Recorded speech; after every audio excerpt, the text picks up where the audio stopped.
Искам да ви представя една идея, която се роди в нашето студио за татуировки и имам от над година и половина. Метод, който съм използвал за себе си и съм прилагал върху други хора и съм сигурен, че ще работи и за вас. Много често с татуировките по мен и с изображенията на стените ми съм си поставил определени цели и съм заключвал в тях ясен смисъл, който да ми помага да ги постигна възможно най-бързо и ефективно, чрез постоянно напомняне.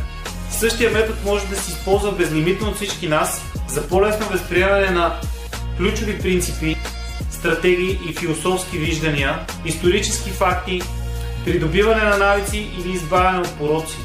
Може да обобщим, че проекта създава директни условия за подобряване на начина на мислене на хората. Проектът се казва Smart Art.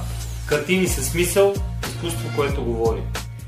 За пръв път в историята на човечеството, чрез технологията зад нас, бариерата за създаването е толкова тънка, че прилича на магия.